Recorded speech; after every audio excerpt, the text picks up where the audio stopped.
Neil's paying in the 121 spot, Why? and me in the 120. Because I can't tell you how many times that happened. You want to change it?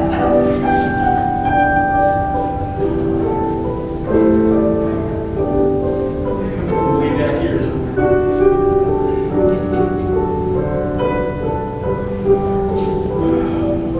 As long as Neil's in the lead. As long as he's winning. As long as Neil's winning. He's the blue guy. Yeah. It's just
on a day like today, we have opportunity to say thanks to Neil for all that he's done.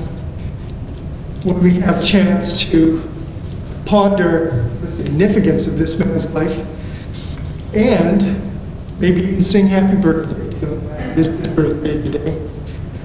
You have to go back to the beginnings.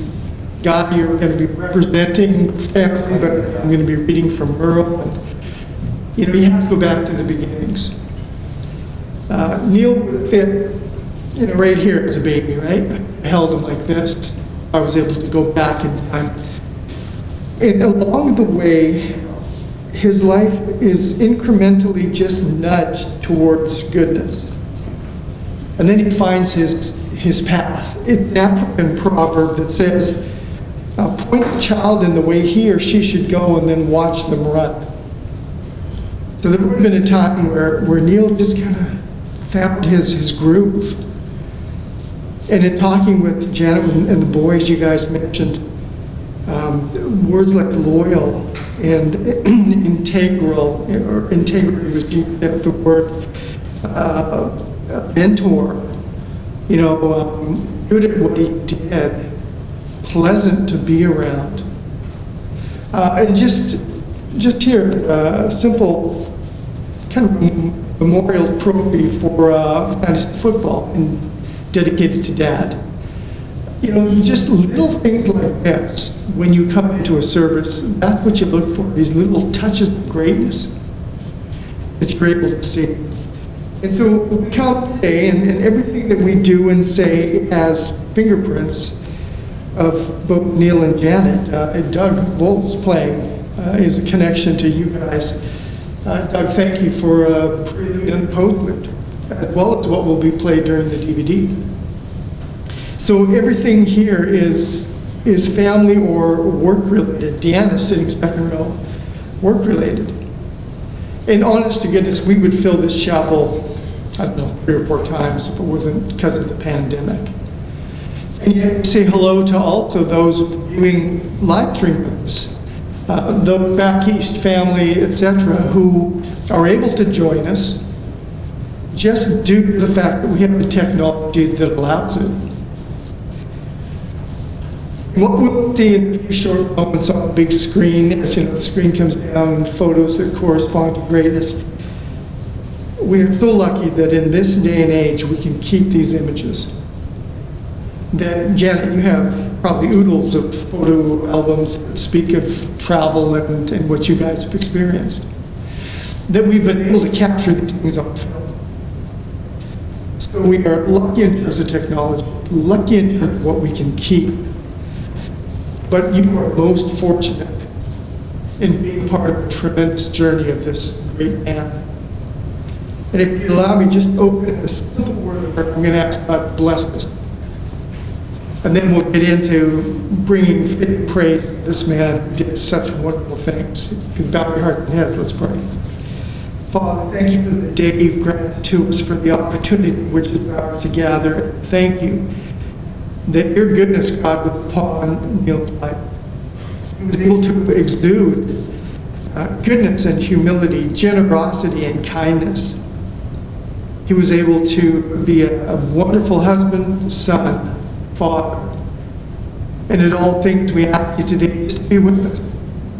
Be with each and every person that knew him well, and bless family here in BC as well as those on the East Coast. Bless us all this day, we pray. Amen.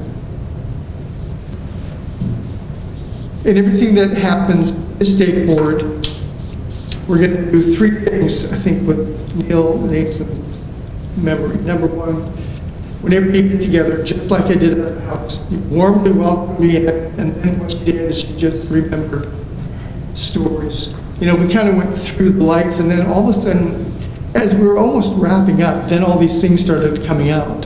He liked to play cricket. You guys were mentioning all these little bits of it. Oh yeah, he also did this, and he did that, and he was good at this. And yeah, you're going to be remembering Eddie's journey and story. Secondly, you're going to be honoring the roles that Neil fulfilled. And you almost have to take family and family life, and then also work-related. like, we have to honor that he was, again, a good boss and a wise mentor, a faithful friend at work. He was so many things. And all this needs to be honored. So whenever you gather with someone new or like me, a stranger to him, that's what you do. And you did a wonderful job of the house. Thank you, boys, for taking me back and sharing a little bit of what it was like when you were younger as well. And then last is that you celebrate goodness and greatness, small g greatness, but let's just define it as the right man, the right place at the right time with the right people, family or work, making a huge difference. That was Neil. He was skilled in the industry that he was involved in. He put not only time and experience into what he did, but he actually cared about staff and about client. He was a good man. And so you come today and there's sadness attached to it, but there's also celebration. We are lucky here in British Columbia, but he was also, of course, in Brunswick, Toronto, I think you said, and then here. But, as a British Columbian, we were lucky to have him. Again, I didn't know him personally, but I'm going to thank him on behalf of thousands that were touched by his goodness. And there came a moment when Neil passed between this life and the next, and the gentle shepherd would have taken him by the hand and lead him across the void between this life and the next. And I wonder what that conversation would have been. I think the gentle shepherd would have said to Neil, you've done a tremendous job being a gentle shepherd to me. Allow me just to take you by the hand and lead you through this. And then on the other side, we will have you, of course, be a part of all that we do. No, it's okay. You can carry on. Okay. Thank you.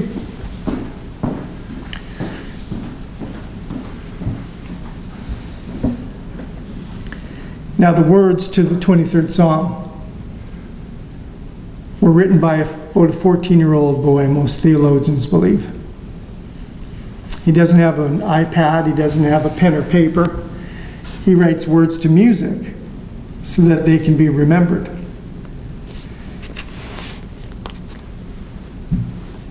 And probably in the late portion of the evening, he would play his harp and just sing to keep himself company because he was alone, but secondly, just to remind him of God's goodness.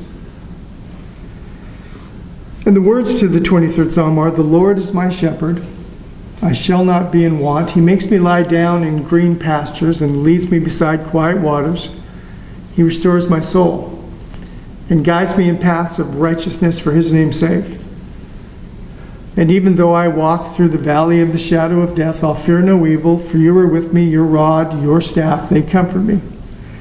You prepare a table before me in the presence of my enemies. You anoint my head with oil, my cup overflows. Surely goodness and mercy shall follow me all the days of my life, and I will dwell in the house of the Lord forever." That's the 23rd Psalm. The thing I love about that psalm is that last stanza, which I think represents Adam and Dave, your dad. Because he was a man of grace and mercy and gentleness and kindness. It did follow him, but he was just dispersing that to so many people. So surely his goodness and his mercy that followed him all the days of his life now dwell with you guys, with family. I know that you will continue to be dad to many. You know, you had such a wonderful example.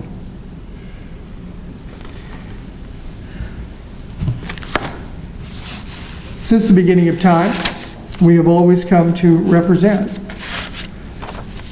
I don't know what the first service looked like, how many people attended, but I'm sure in midst of tears, somebody would have said something of the man or the woman's goodness. Same as today. And I'm going to have, I think Janet, you wanted to come first. I'm going to have you come first and share a little bit. I'm going to represent Merle, and two great stories, by the way. but we're going to have family come and share. This is difficult. It always is. But it's also such an expression of the heart. And it is always so good to hear people share good things about good men. So Janet, I'll just have a seat and you come forward and share with us what you have prepared.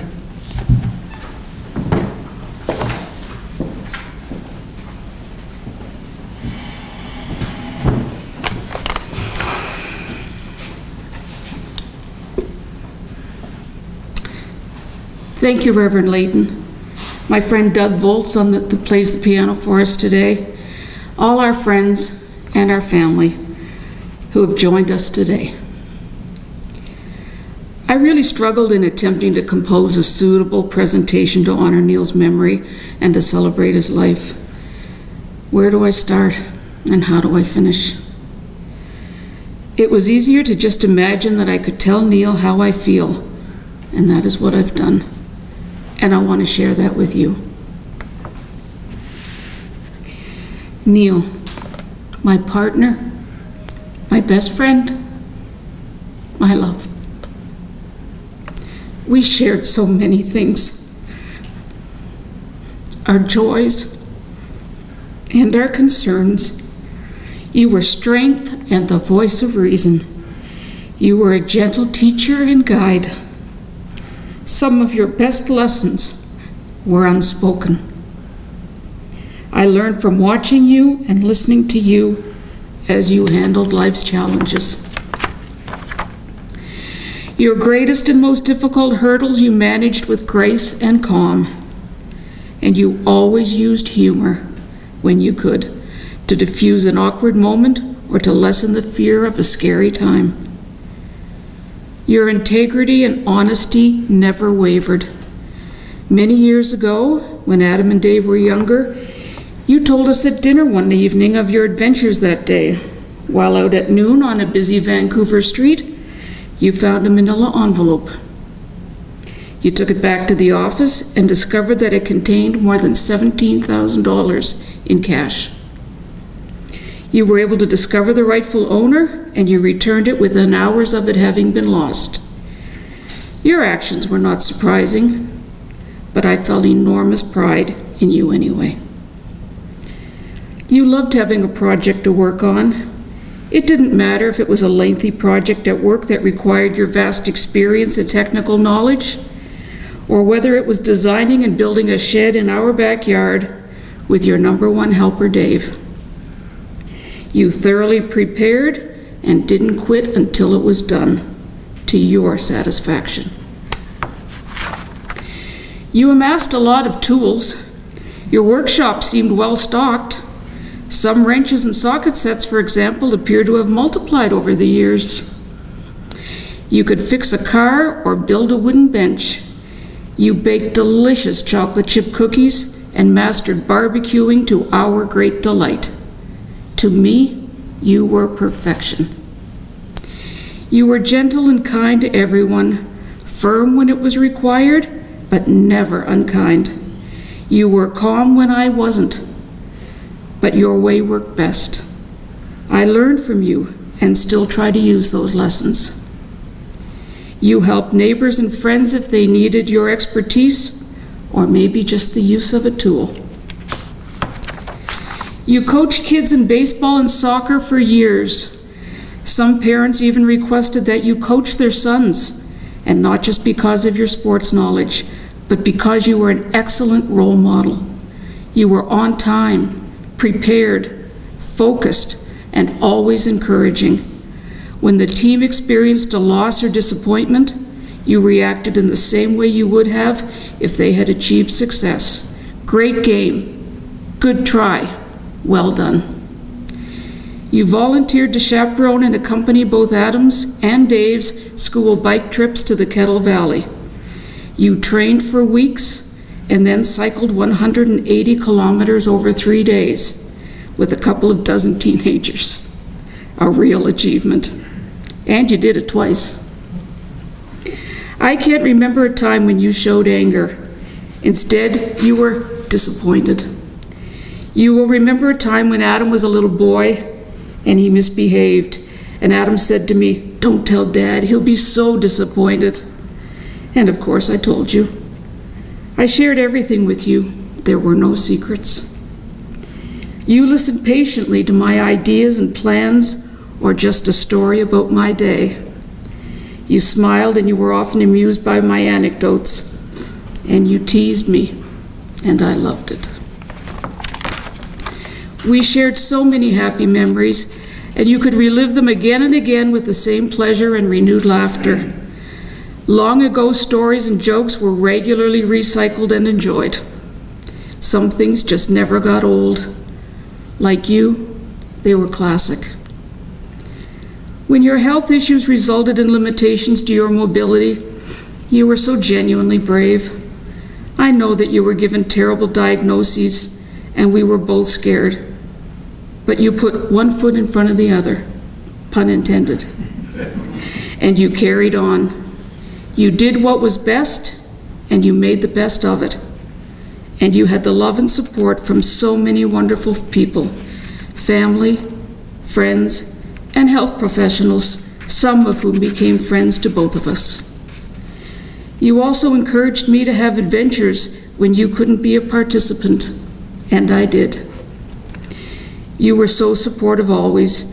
You took pleasure in my exuberance and my excitement, and I love you for that. How can I attempt to honor your memory without speaking of your sense of humor? It was legendary, and you shared it with everyone. Your much-loved siblings, your brothers, and your sister Joyce all have great memories of sharing a hearty laugh or two with you. Your work family, your intact team, all knew that you enjoyed fun and laughter. Your message to your team was do quality work and have fun doing it. Your annual team meetings in Penticton showed your joy and your humor. I know that many who have joined us today to honor you will long remember those annual meetings.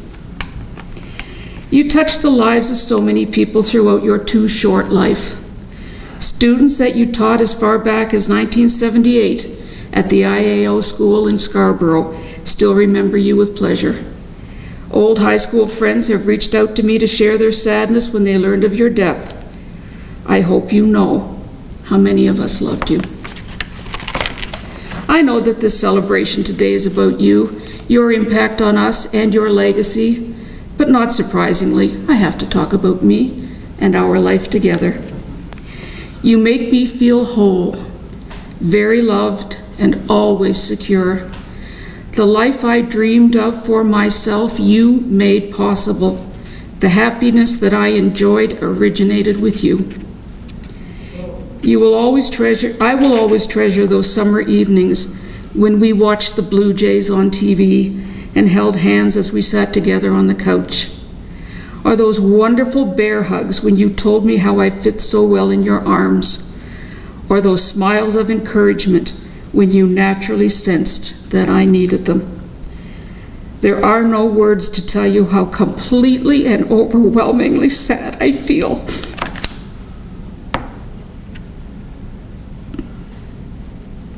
that you died. But you live on in our wonderful and loving sons. Adam and Dave and I remember and often laugh about the many happy times we shared, and you will always be in our characters and in our hearts. Your legacy is admirable and timeless. As long as you are remembered and spoken of, you will live on. After all, a person as wonderful and kind and funny as you have been cannot really die. I love you as you loved me. Completely and forever.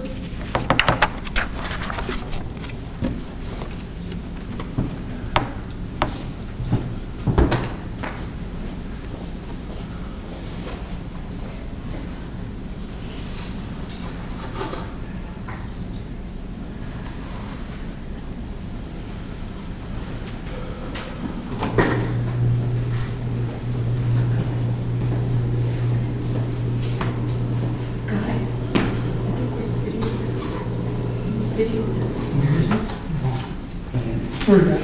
Okay.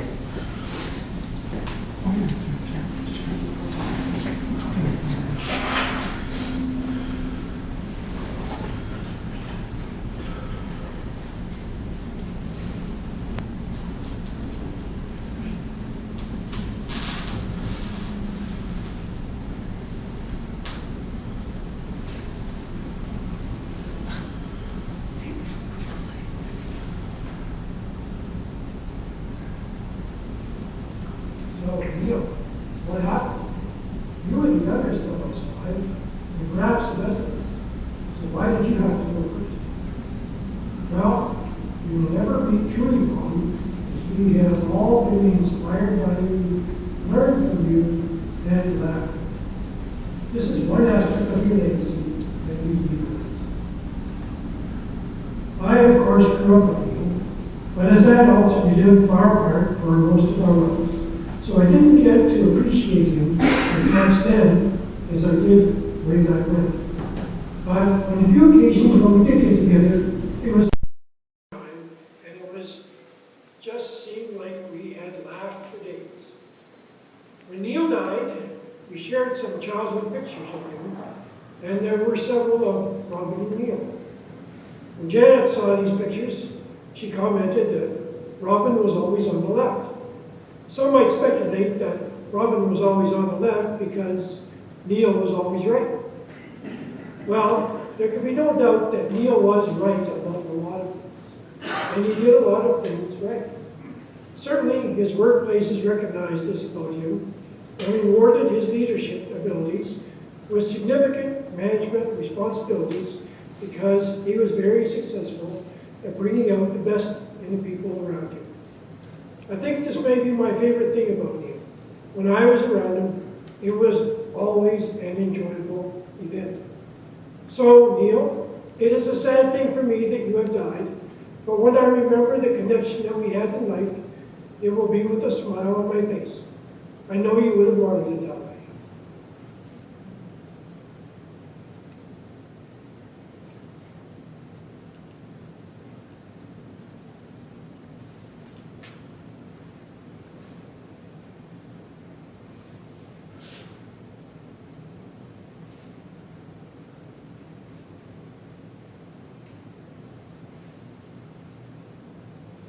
Hi everyone.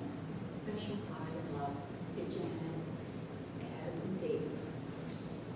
We are here for the celebration of Neil's life.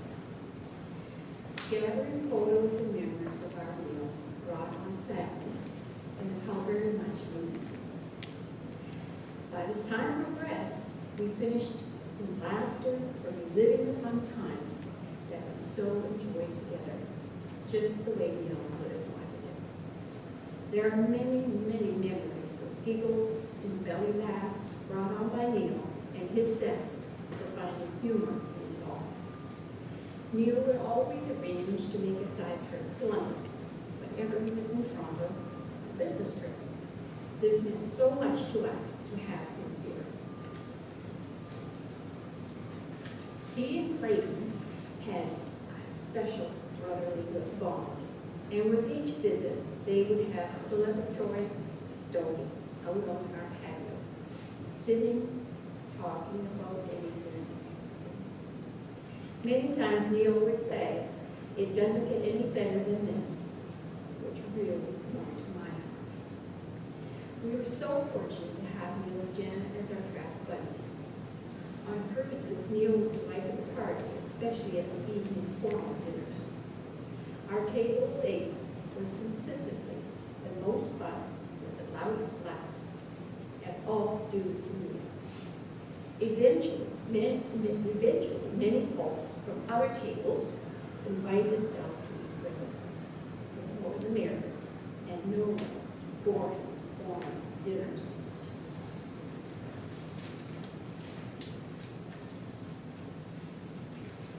We had many trips, great trips, to visit Neil and Janet in the Quitla.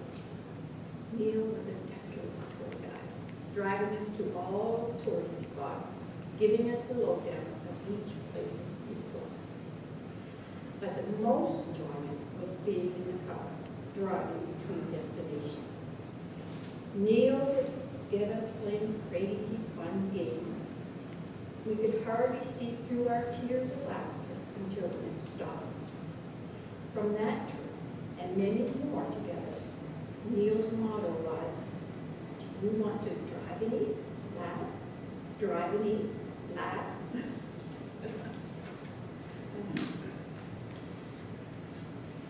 These are just a few of the many memories of our Neil.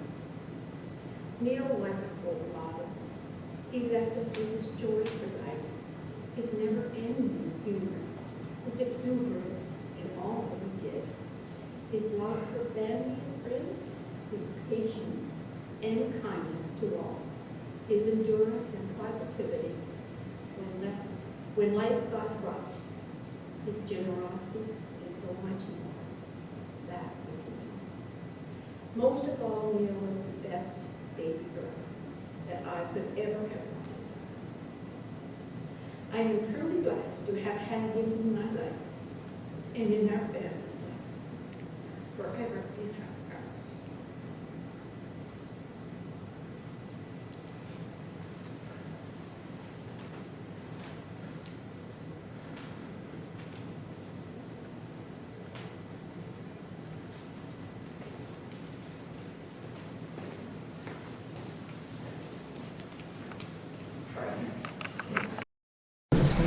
It's okay.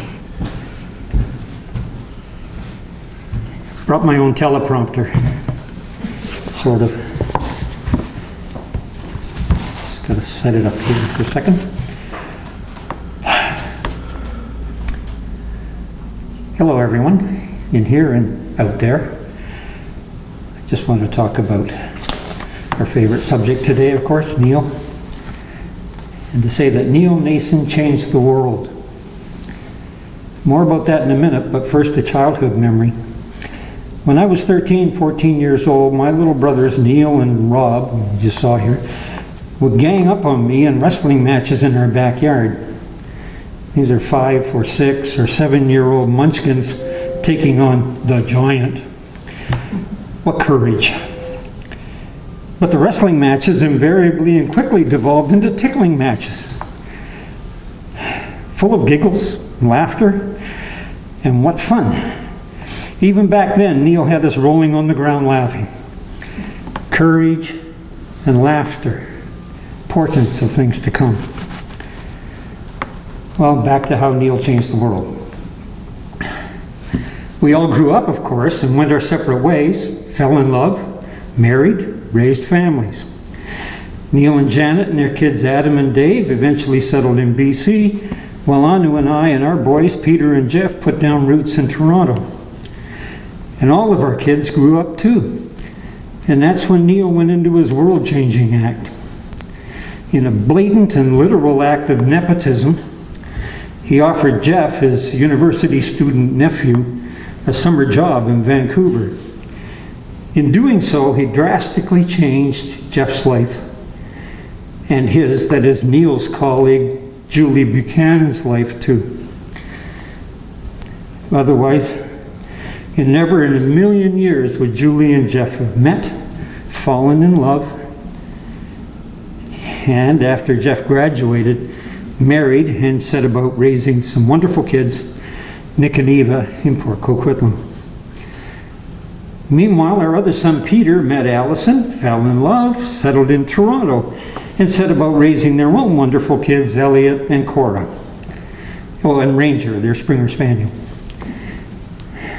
Well, what are grandparents to do when two halves of the family are separated by about 4,400 kilometers? Well, obviously, when we both retired, Anu and I became east-west snowbirds, oscillating between Ontario and BC to spend more or less equal time within visiting range of our grandchildren and their parents. And that's when Neil and Janet changed our worlds even more than they already had.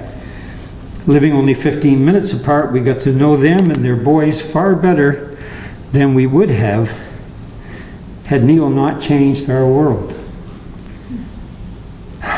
We were already loving brothers, of course, But now we became bros, the very best of friends. And during the last few years, Neil enriched my life far more than he knew. I was privileged to see Neil's character up close and very personal. His intellect, kindness, thoughtfulness, generosity, legendary humor, we heard that word phrase before today, and his immense personal courage.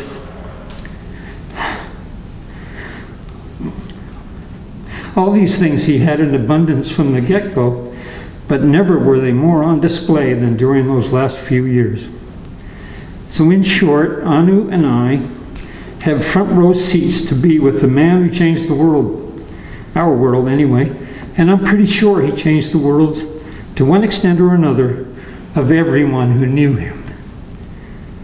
Thank you, bro. I miss you, and I always will.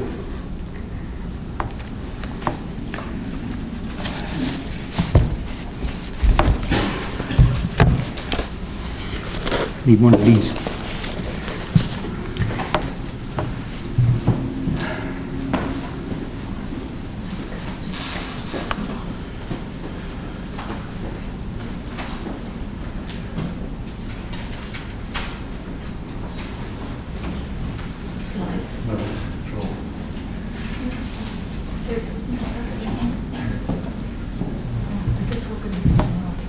I'll just read Merle's, and then we'll go into the slideshow, and Doug can, of course, accompany that.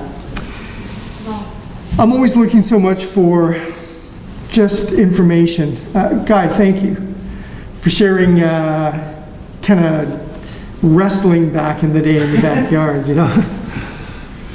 Merle, the eldest brother, writes this. Carol and I lived in South Bay, and Janet lived in Acmac, yeah. Now, we had an Austin Mini, a 4-cylinder. Neil was 16 and would borrow our car to take Janet on dates. He would return the car, and I would scold Neil for driving above 60 miles per hour or 100 kilometers per hour.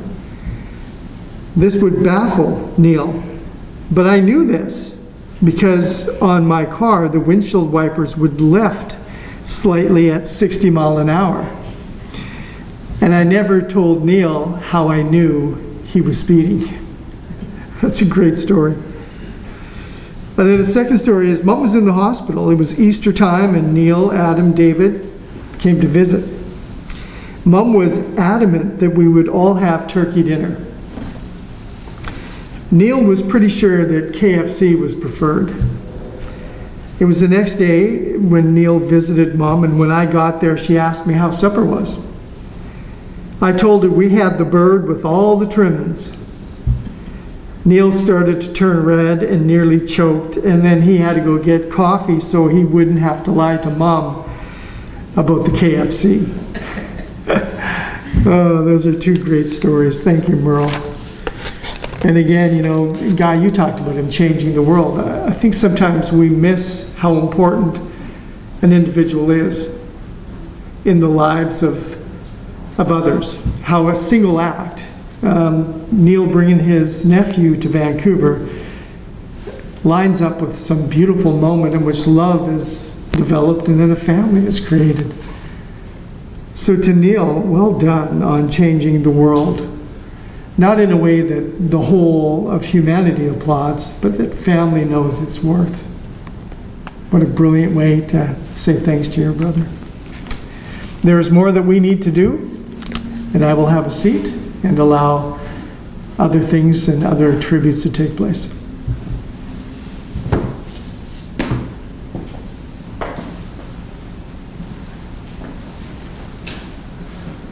Hi everyone, my name is Joel Licious. I've been given about 5 minutes to say what I want to say. 5 hours probably wouldn't be enough, but I'll give it a shot. I knew Neil for close to 45 years. He was my best friend, my mentor, and I loved him very much. If it wasn't for Neil, I would never have known about my present job, which I've had for over 8 years in Calgary, and I love living in the West.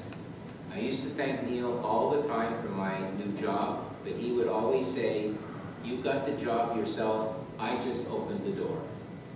When I bought my first house in Whitby, Ontario, I chose that area because Neil and Janet were already living there. So my decision to move there was a no-brainer. He and Janet and the boys, Adam and David, were and still are part of my family. My friendship with Neil eventually extended to my wife Aviva and my son Ross. Anytime we visited Vancouver, we always got together and had so much fun. Whenever Neil came to the Calgary office on business, he always stopped by Aviva's desk and gave her a big hug. So my second family became their second family. Okay, enough with the platitudes, time to smile a bit.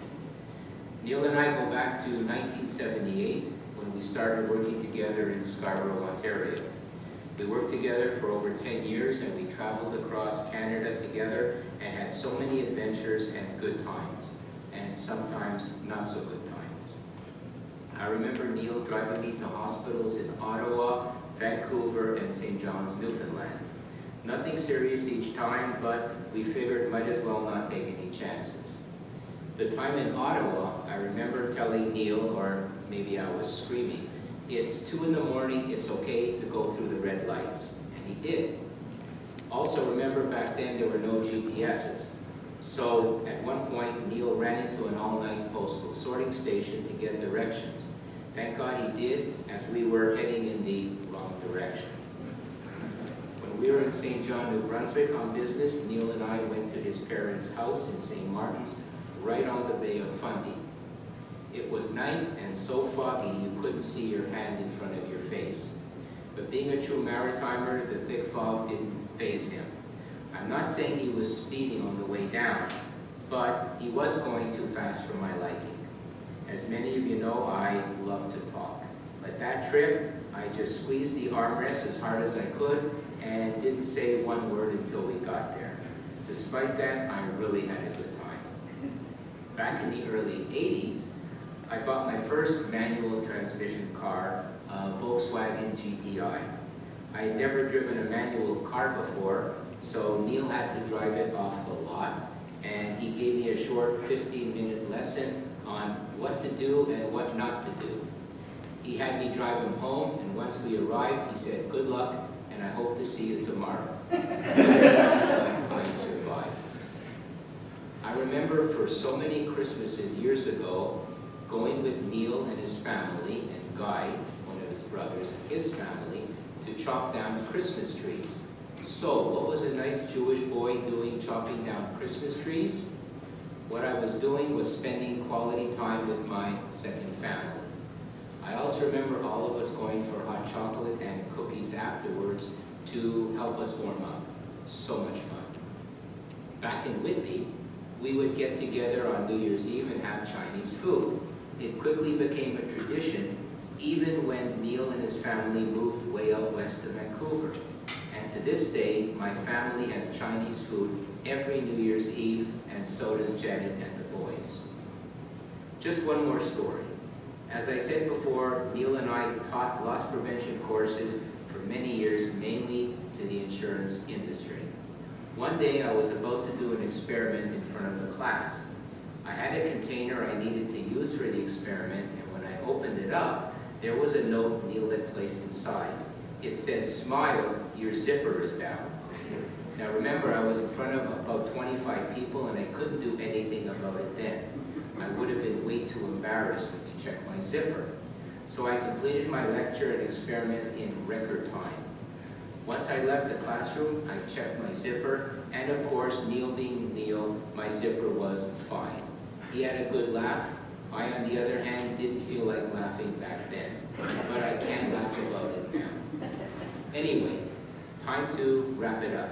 So I want to end off the same way Neil always ended a phone conversation with me. So Neil, bye for now. I miss you a lot.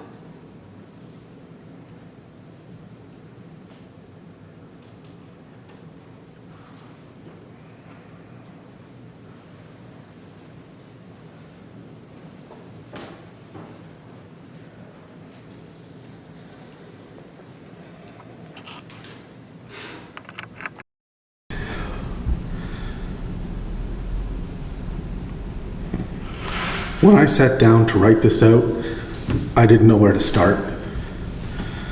What do you say? How do you get all of the complicated emotions and thoughts about an entire lifetime into a short little presentation? It took me about a dozen false starts and countless tears to get this far, but it wasn't until I thought about asking Dad for his opinion that I'd come up with the answer that felt right.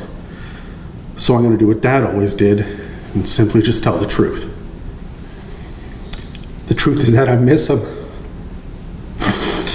It's been exactly 350 days since we lost him, and I miss him every single day. I still surprise myself when I reach out for my phone to call him during a long drive, or when I reiterate one of the nuggets of wisdom or regurgitate one of his regular sayings or puns. I can't play crib without thinking 15-2, 15-4, and the rest don't score. Or never break up a double run. The only thing I told Mom that I specifically wanted for Christmas this past year was a canasta deck that I'd seen in the mall because it reminds me of him. It surprises me how much Dad is tied to the idea of playing cards for me, but it makes sense because of how much time we would spend shuffling, dealing, and counting while we talked in the hospital after his amputation. I didn't realize how ingrained his influence has been in my entire life, in so many subtle little ways, until I wanted to tell him something, and he wasn't there. Sure, okay, I could stand here and I could talk about the well-documented love for baseball that Dad had, or his quick wit, and the way that he would look at you in the moment just before he said something he knew would make you laugh. You'd get that look in his eye, this sparkle, and you'd know something good was coming. But these are things that we all know. These are our common truths about Neil Irwin Nason. We know that he had a brilliant mind for loss prevention, and that he was a natural teacher, coach, mentor, leader, and father figure to so many.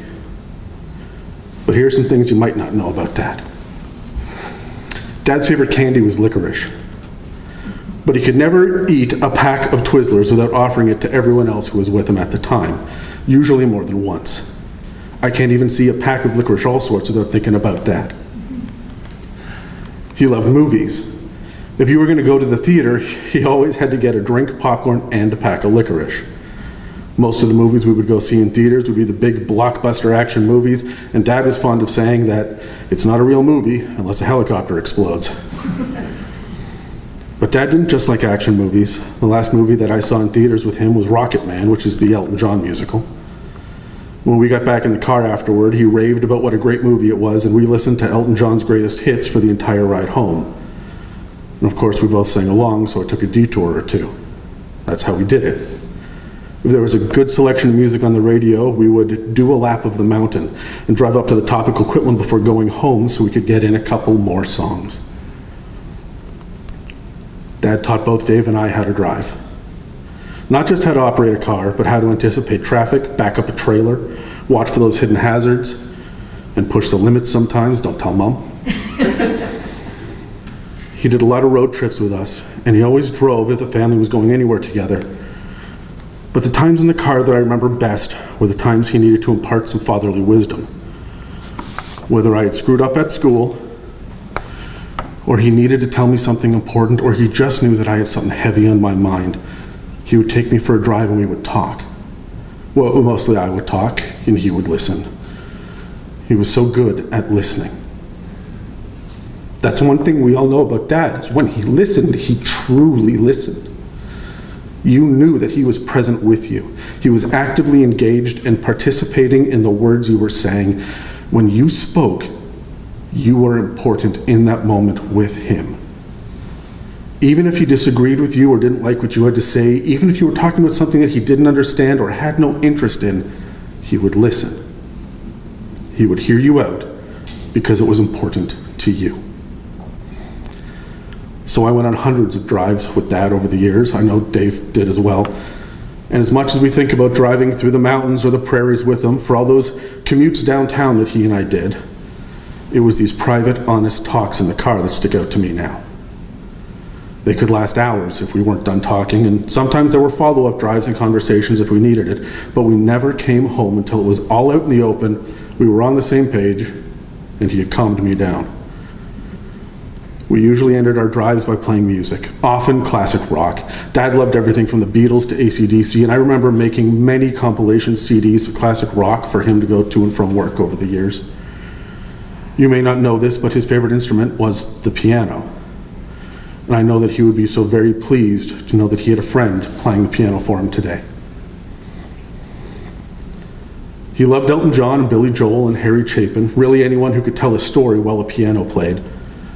It didn't have to have a story necessarily, but it did have to have a meaning. He would sing along and tap his fingers on the steering wheel, and often get silly with it if he was in the mood to joke around.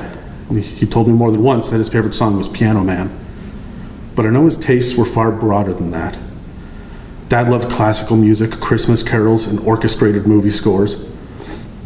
One of his last family outings that we all did as the four of us was to go to the Vancouver Symphony Orchestra and listen to the entire score of Star Wars while they played the movie on a large screen above the musicians. Dave and I were both pretty amused with the night, and not just because Mom was finally watching Star Wars, but because Dad had a blast.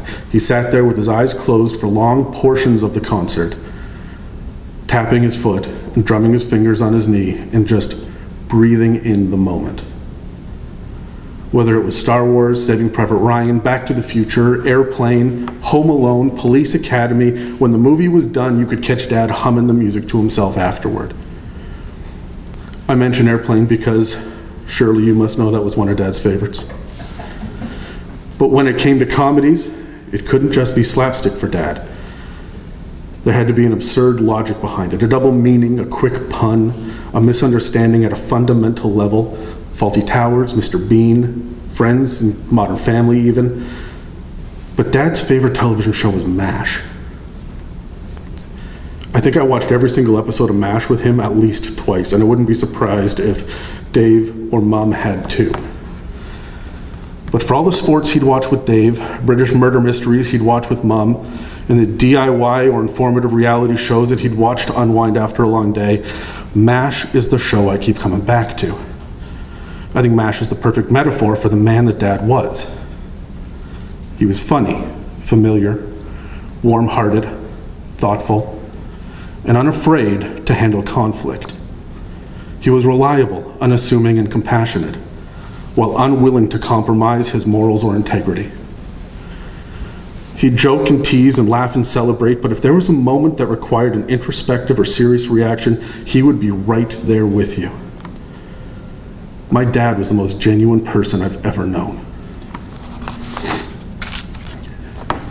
I want to share every little piece of trivia I know about him. His favorite Christmas song was Oh Holy Night. His favorite NFL team was Green Bay Packers, and he always delighted in telling members of his team at work one very specific knock-knock joke. I want to tell everyone about how he rarely read novels, but he loved Jaws by Peter Benchley. I want to tell everyone about how he rarely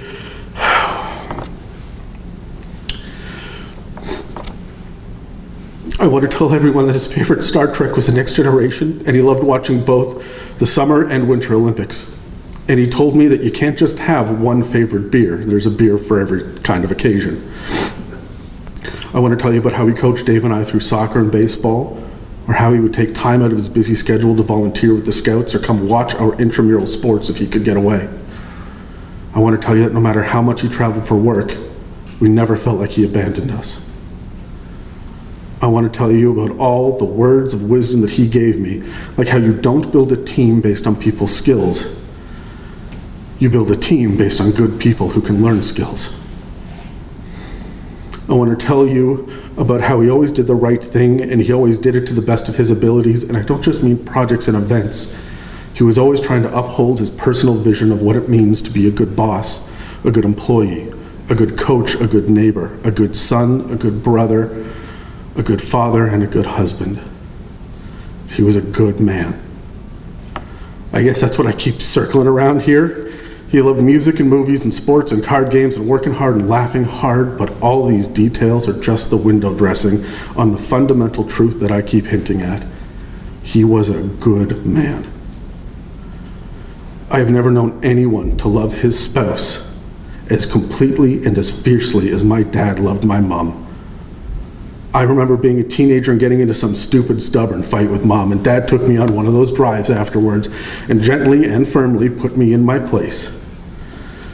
And when I was digging my heels in and acting like a fool, he stopped at a red light, looked at me and said, "Don't you ever try to make me choose between you and your mother. I will choose her every time." You'd probably think that would have upset me, but it didn't. It showed me what family meant to him, and it sticks out as a defining display of his love for her almost 25 years later. The unyielding conviction that held his love firm. There's never been a single moment in my life that I did not completely and thoroughly know in my soul that my father loved me unconditionally. And I know he felt the same way about Dave, and I know that Dave knows it too. And his brothers and sister were loved like that. And Charlie. If Dad told you that he loved you, he meant it, wholeheartedly and unconditionally. But his strongest, purest, and most all-encompassing love was always for Mom. He was openly, unapologetically, head over heels in love with her, every minute of every day for his entire life. Whether he was traveling with Joel, or laughing with Deanna, coaching a team of kids, or spending a grandfatherly moment of quiet silliness with Charlie, he was showing the love that radiated out of him at every opportunity. He reveled in our joys and accomplishments if he could go on the adventure with you, and if he couldn't, he wanted to hear all about it when you got back. He never wasted a moment to laugh, to connect, or to love. And my God, he was so very proud of us. So yes, I want to celebrate every tiny detail of Neil Nason's life and hold on to every little moment as long as I can so I can relive it all.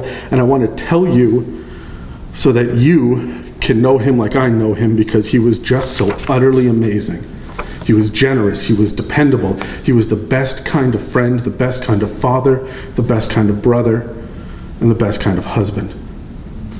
I want to spend my days telling anyone who will listen about the kind of man my father was, and all the different ways he found happiness in the world around him and in the people around him. But, like the finale of The Next Generation taught us, all good things must come to an end. He'd want me to keep him and the rest of my family close to my heart as I go out into the world and make new connections and find new joy and have new adventures. And he'd want the same for you. He'd want us to take all the lessons he taught us, either directly or by just being an unwaveringly good role model, and be the best people we can be with the best experiences we can find. So I'll wrap up by saying this. Neil Nason made everyone's life better. He touched the hearts and minds of literally thousands of people, from the friends that Dave and I brought home to the nurses he befriended in Royal Columbian Hospital, from the students he taught over the years to his barber, from the kids he coached to the teams he worked with, from neighbors to friends to family. He was a guide and a mentor and a friend. And I know that I want to stay up here and talk about him because I don't want this celebration to end. I don't want the finality of it. And I'm not ready to say goodbye to him yet. The world seems dimmer and scarier and frankly a lot less fun. But I look at Mom and Dave and Charlie and Mieka, and I look at my relationships with each of them and all of my friends and family, and I see the good qualities in Dad looking back at me, because he set a standard for what goodness means, and we surround ourselves with that. He guided me in my life in ways that I will never know, and in ways that he probably never knew. So as the celebration comes to an end, as we move on to the slideshow and wrap it up, as we move forward with our day and our week and our year and our lives, I know it's just moving forward. It's not moving on. Because Neil Nason's genuine love and honest integrity has affected me so entirely that every good thing I do is a direct outcome of his and Mom's influence. He built our family like he built everything. Strong, solid, and able to weather whatever the future has to hold.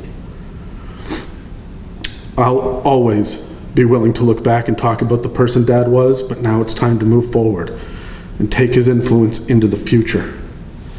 So, Dad, I know I speak for Dave and Charlie as well as myself when I say this. I love you, and I miss you, and I thank you. You were a good man, and you did a good job. And even though you're resting now, your hard work lives on. We don't just remember your influence, we embody it. So you can rest easy. We've got it from here, and we're bringing you with us.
Yeah, that was brilliant.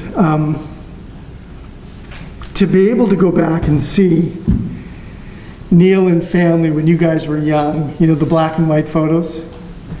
For someone to have a camera, Neil would have been 8. I think he's leaning on a croquet stick, But just sitting on the porch, wherever that was, and for someone to have a camera and take a photo of this brilliant little guy, that's solid gold in terms of photographs. So well done. Thank you so much for sharing them with us. And Adam, for sharing on behalf of yourself and David, the brilliant dad that you had. I think it was Keller, but don't quote me on the name, but he said, my dad never told me how to live. He lived his life every day, and I just had the perfect opportunity to watch. I thought of that as you were talking about Dad, how some dads, they grab you and they pull you aside and they just give it to you, 24/7. They're always on your backside, And then there's your dad. You'd go for drives. And what a brilliant man to tell you that if I had to choose, I would choose your mom. So he puts the onus back on you, right? He lays it out and he says, if I had to choose, it would be your mom because I committed myself to her before you were born. What a man of integrity. What a beautiful way to raise good boys. Wow, a blueprint for success, truly. And throughout it all, I think he was honest. Always honest. It was Robbie Burns. He wrote at a funeral for a friend these words. He would say, an honest man here lies at rest.